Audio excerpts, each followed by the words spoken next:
Hey guys, heads up about a couple of things before this video starts. The first being an obvious spoiler warning. This and pretty much all lore videos on my channel are meant to be watched with the assumption that you have beaten the game of said video. So now that I'm on a mission to make a bunch of Clair Obscur lore videos, this video is meant to be watched after making the choice to leave or stay in Verso's canvas at the end of the game. It simply takes me too much time to explain everything for videos that are dedicated to a particular character, for example, this one being the Painted Renoir.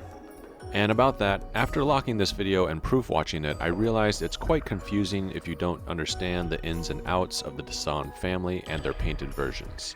I also realized there are people who have beaten Clair Obscur Expedition 33 that don't quite have a grasp on the details of the Dessendres, but that's all good because I'll clarify it here. When I say Renoir Dessendre, first and last name, I am referring to the real Renoir Dessendre. Also, for those of you who don't know, the curator is a projection or a part of the real Renoir Dessendre. Basically, they are one and the same. And when I say Renoir, no last name, or Painted Renoir, I am referring to the painted version of Renoir that Alicia Dessendre painted when she entered Verso's canvas. And speaking of Alicia, if you don't know, she is the only member of the Dessendre family that is singular, meaning there is only one version of her. The real version, there is no painted version of her because she entered the canvas as a real human being, then existed within it to escape the real world. She washed away the majority of what was already there from childhood Verso and repainted the world we see in the video game. And most importantly, her new painted family members, the painted versions of the Dessendre family.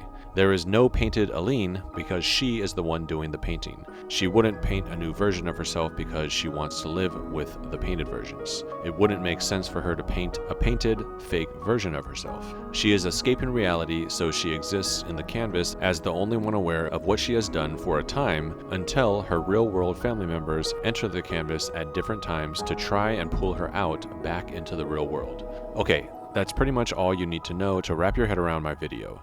Now put up your feet and enjoy the lore.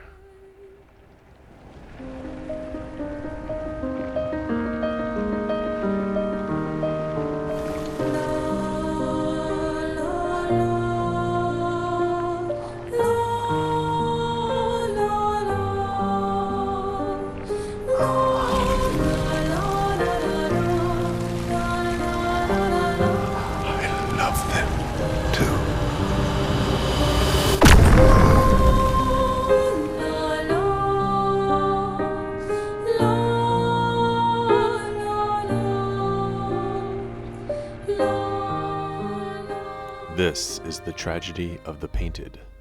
But how did we get here? And how will these words, spoken by the painted Renoir, be indelibly marked on the one they are spoken to, the curator, the true Renoir Dessendre? Little do we know at the time they were spoken, but the words, "I love them too," will later have an impact on the ones who have ultimate control over the canvas. Before being expelled from Verso Dessendre's canvas by the curator and Maelle in the large cavity of the monolith, Renoir lived for an unknown amount of time. He lived with his wife, their two daughters, and their son in the Dessendre family manor in the center of the continent, the city at the time called Lumiere, but which we as gamers know as Old Lumiere. His wife was the most gifted painter. She was the matriarch of the manor where they lived, but there were often times where she would leave. Renoir was never truly aware of where she went, but it didn't matter.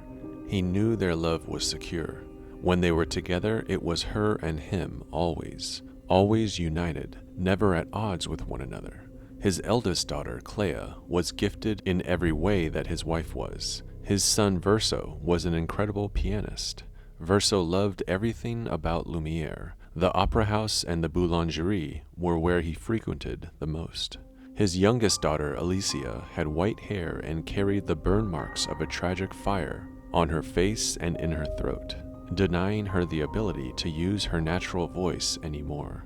The memories of this fire were always somewhere obscured from his mind, as if they were washed away with only the outcome of the fire, the resulting mark on Alicia's face and in her throat, present as if they were a reminder. No, something else of greater meaning that he was not able to grasp, something that was meant to serve his wife, Alicia. Regardless, Renoir loved Alicia the most. He would never admit it, but Alicia was his favorite. Although Alicia always carried with her the burn marks on her face, she still had purpose. She was also a gifted painter. She loved her parents dearly, and she had a life in Lumiere. Renoir's love of and for his family was everything.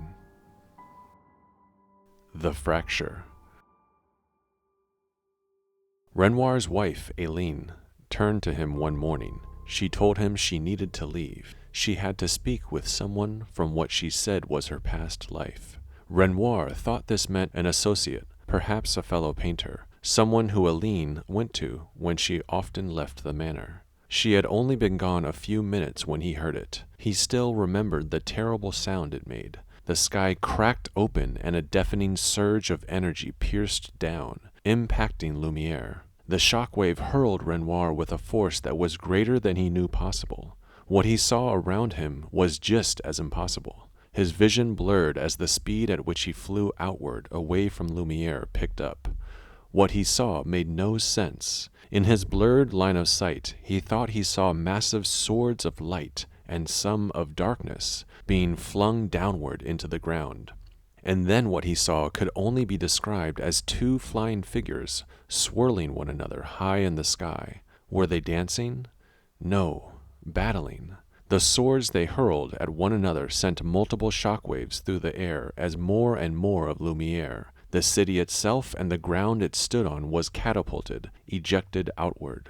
And as Renoir flew further away, he turned to take one last look. In the destruction it would have been impossible to find them, the family he loved. But then, as one of the flying figures flew upward to its peak, it looked towards him, like a god illuminated in a golden hue. Renoir thought he saw her, his Aileen.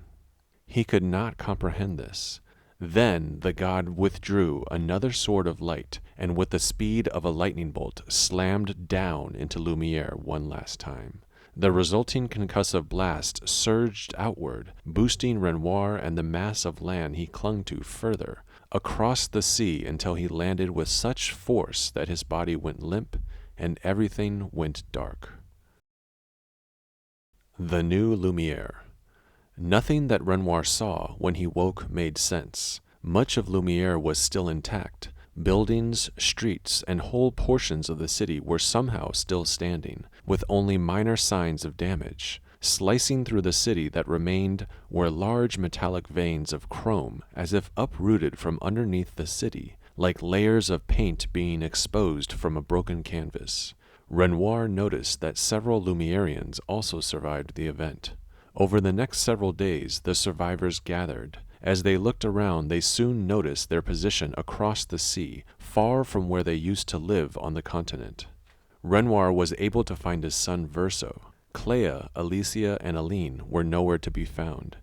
Infrastructure was rebuilt, life found a way to continue, and loved ones that were not present here in this new Lumiere were grieved for, missed, and eventually longed for. The inevitable question of wondering what happened to those not with them came to the forefront. Renoir took it upon himself to spearhead a search and rescue effort to find any survivors of what people began referring to as the fracture. The aftermath of the fracture was wholly unique. Although the large chunk of land that now became what remained of Lumiere had landed in the sea that surrounded the continent to essentially become an island, much of what was shot outward from old Lumiere remained somehow fixed in the sky, as if frozen. Large chunks of land, buildings, train tracks, and roads all floated outward from where old Lumiere once was, where the powerful surge of energy of the fracture emanated from. One could trace a path with their eye by looking at any piece of this debris and see its origin point of where the fracture occurred, back in the city that once was Lumiere. This made determining a path for the search and rescue team quite easy. What also gave the team a target to aim at was the appearance of an incredibly large stone monolith just beyond old Lumiere. Ablaze on it was an eerie 100 illuminated in gold, the same golden hue Renoir recognized from the god-like being that he thought was Aileen. And just as ominous as the large 100 painted on the monolith was the figure that painted the number in the first place. A figure of grand proportions. What looked like a woman with white hair sat, knees curled upward. Her form and mass were gigantic in scope. She had only moved that one time to paint the 100 upon the monolith. Only a handful of people had actually seen this occur.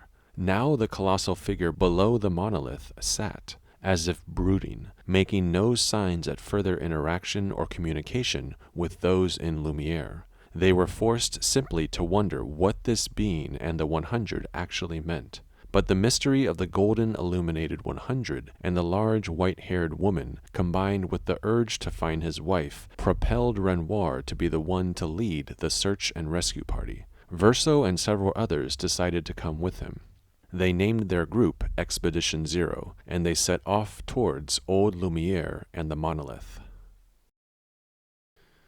The truth.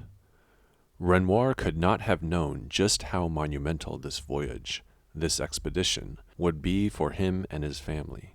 On it, he would come to learn the truth of his world, the tragedy of being painted. Imagine coming to Old Lumiere, seeing the destruction, then when moving on to the monolith, being confronted by what you perceive as a ghost. Renoir's eldest daughter, whom he thought dead, presented herself in front of Expedition Zero, but she was not the daughter he knew. Her limbs were dusted with gold, something that again reminded him of the golden god-like figure he thought was Aline during the fracture. When he looked his daughter in the eyes, he also noticed something off. He noticed heterochromia. The two distinctly colored eyes told him of two identities that existed within his daughter's body. But the identity he knew, that of his daughter, seemed suffocated by someone else living there, living inside of her body with her. Then the foreign identity spoke to him, Verso and the rest of Expedition Zero. The voice that came from Clair's body sounded like his daughter, but it was not the daughter he knew. This Clair spoke to them as if they were beneath her, and she spoke with the authority of a god. What she said was just as alarming. She spoke of a canvas, of fire, the destruction of the Dessendre family, her family, not his and Verso's, a disagreement of her parents. But then she came to the heart of it. She called this world a painting, something false, an illusion. Then she spoke of Aline. She said Aline was her mother. Renoir's mind raced to think of his wife. Was she alive? Did this Clair know her whereabouts? Clair continued. She said her mother, Aline, was stricken with grief. But how was this possible? The wife he knew was happy. They were in love. They had a beautiful home at the manor in Old Lumiere before the fracture. What grief was this Clair talking about?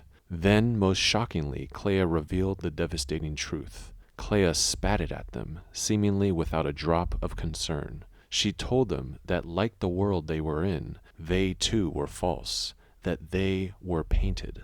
He was not the real Renoir. She told them the truth of the real Renoir and Aline Dessendre. Then she told them the truth of Verso, that his death in the real world is the motivating force for the existence of this world. Everything Renoir knew, his loving family, Lumiere, the continent, was all created due to his wife's inescapable grief.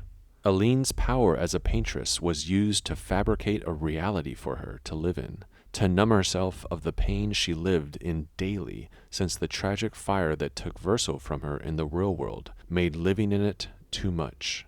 She did it to escape the grief caused from losing a son. Clair eventually reveals the mechanics of the painting, the primary rule of a canvas, that the one who controls the chroma controls the canvas. Clair reveals what the fracture was, confirming to Renoir that it really was Aline flying high above Old Lumiere, with the ability to harness swords of light, essentially existing in this world as a god. Renoir was dumbfounded. Clair said that day Aline and Renoir Dessendre each tried to push each other out of the canvas for good, but their near equal power had resulted in an impasse. Their battle ended with the monolith, Renoir being trapped underneath, but still able to emit his power every so often. Through it, he attempts to erase individuals from the canvas. Aline was trapped atop the monolith, and with her remaining power she attempts to stop her husband's actions. Additionally, Clair tells them that Aline created a large figure. Aline made the figure enormous in size in order to paint a large number on the monolith, large enough so those that Aline cares deeply for, the ones she painted life into, those in Lumiere, can see it. It serves as her warning to them that those of that age will be erased at the end of that year. This serves as a kindness she tries to impart on those she created. Because Aline's power wanes, like paint drying or color fading, she is unable to save older people in Lumiere, as her husband continues his attempts at erasing everyone. He paints death, while she counters by trying to save the ones she painted life into. But with her power weakening, she is unable to save the older individuals, the people she painted much longer ago. Each year, her power continues to decrease. The large figure sitting below the monolith rises and paints a new number, decrementing by 1 each year. The warning to the Lumiereans tells them that each year, those of that age, those that were unknowingly painted by the paintress so many years ago, will fade away as the real Renoir Dessendre erases them from the canvas. Clair tells Expedition Zero that this will continue to happen year after year, a long, slow process that she intends to speed up with actions of her own. And if any chroma is able to return to her mother, she may one day be able to overpower her husband. Clair tells them she has therefore created the Nevrons to stop the potential return of chroma to her mother. She shares how she entered the canvas to put an end to Aline's created world. With Clair's Nevrons in place, her mother's power will eventually wane completely, and her father will win out. Clair, most likely due to her viewing their existence as false, painted individuals in her eyes have no free will, and compared to them, members of the Dessendre family, who can act as beings akin to gods within a painted canvas, disregards Renoir and Verso's agency and commands them they will help erase the canvas. The only reason she spent the effort of telling them the truth was to get them to align themselves with her. Her assumption is that because they are not real people, they would simply do as she bade. However, this was her misstep and a common misconception of the Dessendre family members. In the aftermath of the game's climactic battle with the real Renoir Dessendre, in his monologue, he reveals that he and Aline had created hundreds of worlds within many canvases.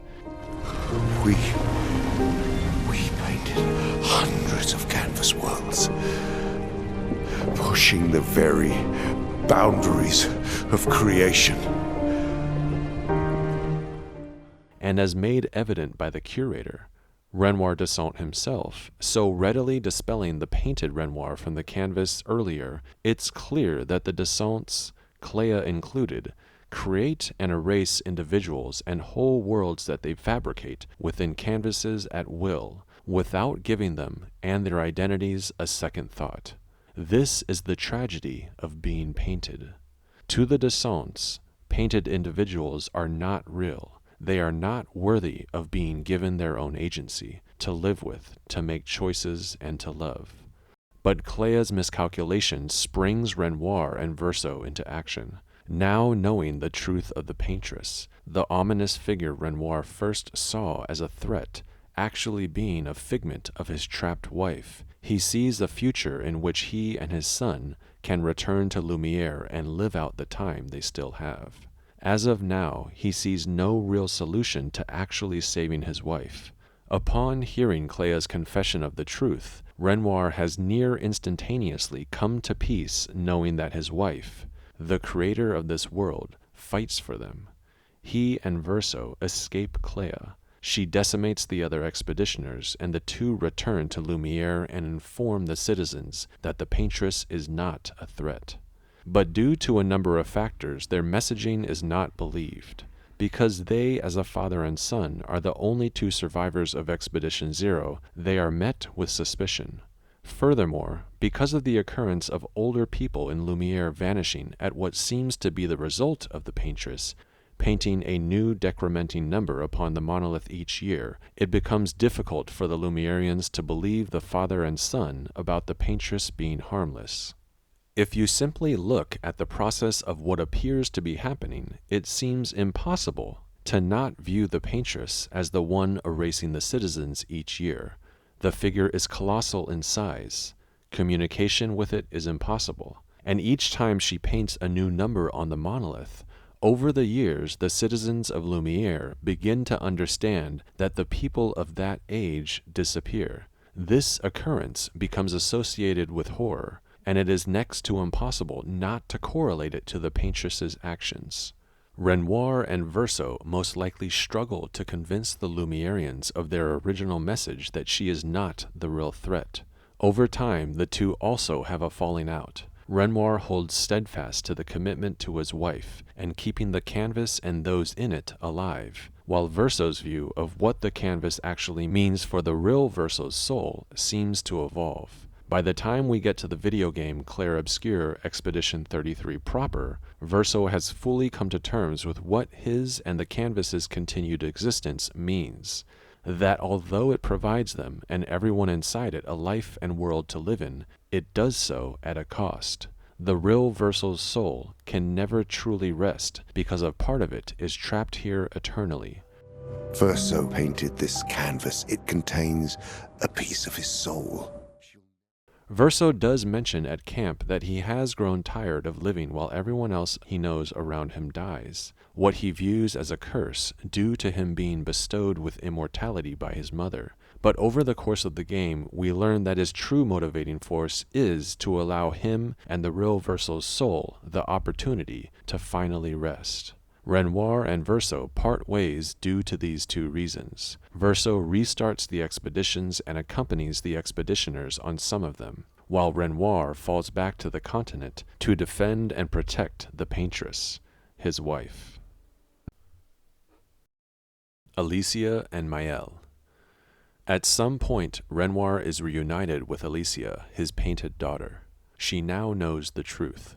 She longs to return to a time when she didn't know, to a time when she was blissfully enraptured within the canvas, to a time before the fracture, when she had her family, when she had her brother Verso. For a father, to see a child's pain resonate to the surface is one of the most difficult things for Renoir. Now that Alicia is his last remaining child he has a relationship with, his urge to quell her pain becomes paramount. He seeks to keep her safe at the monolith. Over the years, as each expedition comes to the continent, Renoir rushes to kill them before any Nevron can. He remembers what Clair had told him about chroma. If he can kill the expeditioners first, he can extract and return the chroma to his wife, and maybe that will tip the balance in her favor. While he does this, Alicia has nothing. She is a child at the age of nearly becoming a young adult, what should be a budding young age full of life, exuberance, and joy, but she remains stuck at the monolith. This is not a life. Her mother was trapped at the monolith with her. Her father just as trapped in an endless cycle to restore power to her mother, a feat that is inevitably doomed to fail, and a brother that she has not seen in several years. Like her father, she is painted, a false being brought about at the behest of solving another's grief, cursed to exist in a painted world. But after 67 years, so many years later, Renoir and Alicia come upon Maelle. Maelle has her own uniqueness as it incorporates to her and Verso's story. She and him are the protagonists of the game, but her existence presents hope to the painted. Once her memories as Alicia are unlocked in Act 3 of the game, she is the only one in the canvas with both the unique perspectives of a Dessendre, a real-world individual with the power to paint, and someone who is painted with no knowledge of the outside world, what the painted Alicia refers to as knowing not.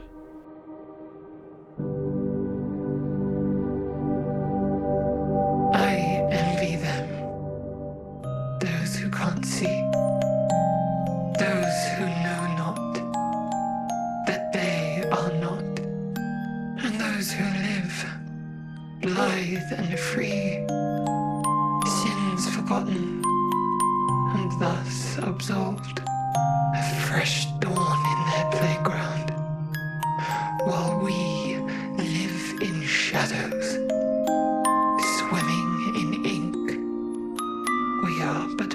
fragile dream, a singular weed, resisting, ever resisting, that iron dirt, that eternal law.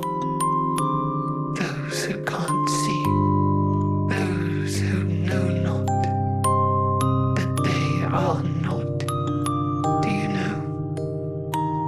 We are fellows. Those who know not, that they are not. Maelle has lived 16 years in Lumiere not knowing that she was painted, and she has now recovered her 16 years of memories of living as the real Alicia, which include memories of the real world. Unfortunately, for the Painted Renoir, his motivations and actions, wanting to keep Aline alive and in power through returning chroma to her through means of killing expeditioners, were never conveyed to Maelle in a way that allowed her sympathy for him and his actions. Maelle simply viewed him as the one who took Gustave from her. But, just prior to doing so at the Stone Wave Cliffs, he did impart a mercy to her. He attempted to expel her identity as Alicia from the canvas. It did not appear to Maelle at the moment, but it was a true act of kindness, and even more unfortunately for Renoir, once he is finally confronted by the real Renoir Dessendre, one of the gods that exist within the canvas, Renoir attempts a last-ditch effort to sway him. But futile are his attempts at swaying a god. At long last, we meet. This is all you have left of your son. Destroying it won't bring your wife back. It will only destroy the last tie you have to each other.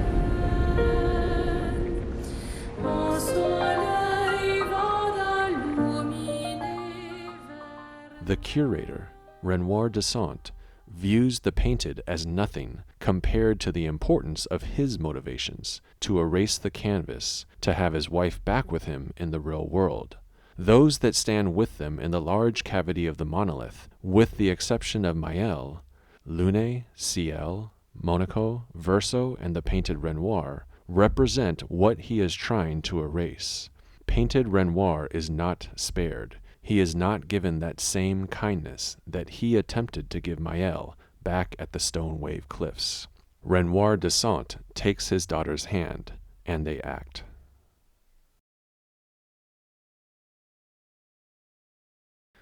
Indelible words. I love them too. The words spoken to the god that is the curator appear at first to have fallen on deaf ears. But what of the others who are painted? Those who are also painted, Ciel and Lune, speak their truth to Renoir Dessendre before the game's final confrontation. Ciel speaks to him about grief's ability to blind us.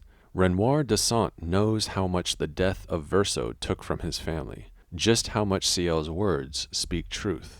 Since the grief of Verso's death has consumed her, Aline Dessendre has become a walking corpse. She goes back into the painting seemingly day after day. She's been in the canvas so long it has degraded her physical body. Now in this last dive into Verso's canvas, as she comes up, Aline coughs dramatically as Renoir Dessendre shows Maelle the current state of her mother. Their children that survived the fire are no better. Clair has been consumed with fighting the war against the writers, and Alicia has become a ghost, nothing comparable to her former self. Ciel's words ring true for every Dessendre character in the game. But Renoir Dessendre is blind to the fact that grief also affects him. He does not reflect how grief has imposed its will on him. As the gamer, we can see it is obvious that grief has pushed him to one far end of the spectrum, the utmost dramatic viewpoint on what the solution to his grief can be. He is only able to deal in absolutes. What he offers, his solution, is extreme in order to do what he believes will save his family. There is no moderation. He does not believe Maelle can use Verso's canvas safely. He brings up the Greek myth of Icarus, in which his father Deidus told his son, "Don't fly too close to the sun." She taught me how to safely use our gift. How to soar without flying too close to the sun. Here, because the Dessendre patriarch himself once lost himself in a painting, as well as what he has just endured for 67 years of in-canvas time, the battle of attrition he has just emerged from, he is now far past even letting his daughter, the Icarus to his Maelle, fly within the canvas anymore. He moves to ground his daughter. Ironic in that here at the end, even though the axon he created for her, what was meant to encourage and motivate her to learn to fly, which was meant to bring forth something he always wanted her to do, he now refutes this. As a parent, sometimes the best thing we can do for our children is to let them soar so they can discover to use their wings themselves. But he attempts to deny her the ability to fly. He feels he is doing what is best for her. If he can pull her out of the canvas, he can save his daughter. But it's in this last attempt to save her, through Maelle's rebuttal, that Renoir Dessendre finally realizes a uniqueness to her truth, and as a result, what that means for the painted. Maelle's life has always been a self-professed existence full of tragedy, of feeling incomplete, caused by being shuttled around to different caretakers and through a sense that something inside of Lumiere had always felt off to her. It felt like they knew me. Like, actually knew me. I don't understand what's happening. And I feel like I never understood. Like, I'm always missing something that everyone else just gets. In Lumiere, life never made sense, and I never fit, and now out here, when it was just starting to maybe feel good, then this happens, and... We know this was actually due to her dual identity as Alicia, hidden away within her when her mother used chroma to paint over her and replace her by existing as Maelle when she entered the canvas in year 49. But because of this, she is the only Dessendre family member to have ever lived a life amongst the painted without knowledge of the outside world, resulting in an authentic life where she has come to love other painted individuals. She is the only Dessendre to have truly lived as one of the painted. And here is where the life she often viewed as tragic and incomplete now is what reveals itself as the purpose needed to sway her father, Renoir Dessendre. Due to the combined truth of what Ciel and Lune tell him, to allow him to be unbound by grief, to at least for this one small moment, to heed the words and wishes of his daughter, he is able to break from his absoluteness. And when he does listen to his daughter in their last exchange, everything in the moment tells us not only that Maelle is lying to her father at only staying a little longer, but also that her father knows she is lying. This is brought up by Verso once he confronts Maelle later. But the poetic part here is that even though Renoir Dessendre knows his daughter is lying to him, he chooses to let her go so she can find peace and happiness. At this moment he has shifted. The painted Renoir has left indelible words imprinted on his counterpart, saying this, "I love them too," the words of the painted. The ones who are cursed to live in an unreal world are the ones that make him see that for his daughter, living here in the canvas will not be a tragedy, but instead be something that will give her love and peace. They love, they grieve, they have life. The hardest thing a father has to do is to relinquish the protection he's provided his children for their entire life, to trust that once their child has come to the cusp of adulthood, that they can take whatever truth they've arrived at and stand on their own 2 feet independently. This now is the choice Maelle is making. Her father heeds it and then departs.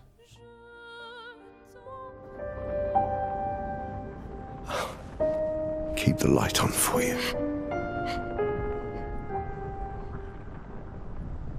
I hope you find peace.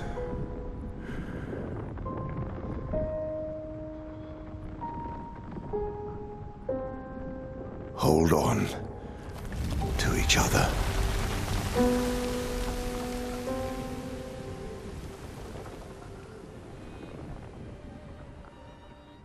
Whether you're a survivor, a god, a samurai, or a painter, what a father does for their child is unparalleled. Even the perceived tragic words of a false individual painted behind the bars of a canvas can teach another that they too can love their child. Alright guys, that's the first in what I plan to be much more future content on this masterpiece of a game. Let me know what you think about the Painted Renoir or anything else Clair Obscur Expedition 33 related. I'll jump down into the comments section to keep up the discussion with you all there. See you on the next one. For those who come after. Peace.